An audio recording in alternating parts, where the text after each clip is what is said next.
Some people don't worship statues or idols. They worship success. But money, when chased with the wrong heart, can become a silent killer.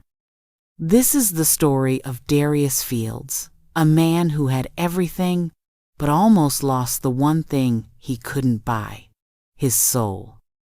Inspired by Luke 12:15, "Take heed and beware of covetousness, for a man's life consisteth not in the abundance of the things which he possesseth." This is Tales of Kingdom Truth. Darius Fields didn't just chase the bag, he lived for it. From flipping sneakers in high school to day trading crypto in college, he had a grind that wouldn't quit. "If it don't make money, it don't make sense," he'd say, brushing off friends who couldn't keep up. His social media was proof: watches, cars, vacations, motivational quotes, and money-counting montages. Church? He went when his mother guilted him into it, but his heart was far from the altar, because to him, church was for people who didn't know how to grind. Then came Brent Morales, a luxury real estate mogul with connections and a reputation for making young hustlers rich fast. A real estate shark known for flipping properties and mentoring the next generation of elite investors. Brent saw Darius's drive and gave him an offer. "I can triple your portfolio in 18 months, but we don't play by choir boy rules." "Darius," he said, "you've got raw talent. I can turn it into millions, but you gotta play the game." The deal? Fast track to the top.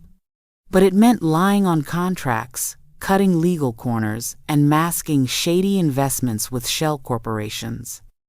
Darius hesitated, but only for a moment. Contracts were tweaked. Zoning laws were ignored.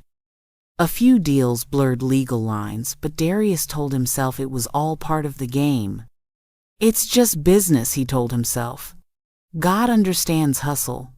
What he didn't realize was that compromise never stops at one deal. The money came fast, and so did the red flags. One of his properties he financed collapsed from rushed permits and inspections. A client overdosed in a luxury condo he sold with no background checks. Whispers of fraud started surfacing, and Darius had nightmares. He tried to ignore the conviction, but every night he had the same dream. In each one, he stood in a courtroom, before a judge whose face was hidden, and every time he heard the same words: "Depart from me, I never knew you." He'd wake in a cold sweat, but he never stopped the deals. Until one night, everything crumbled. It started with an audit, then a subpoena, then a knock on the door. "Mr. Fields, you're under investigation for wire fraud, misrepresentation, and conspiracy to commit tax evasion."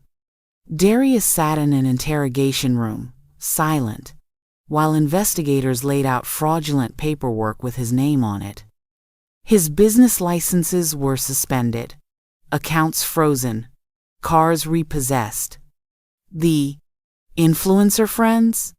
Gone. His phone? Dry. The empire he built on greed crumbled. And for the first time in years, Darius prayed not for rescue, but for repentance. Darius pled guilty, served 18 months.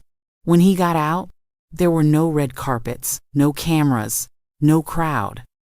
Just a quiet church on the corner of the same block where he used to hand out flyers for his old firm.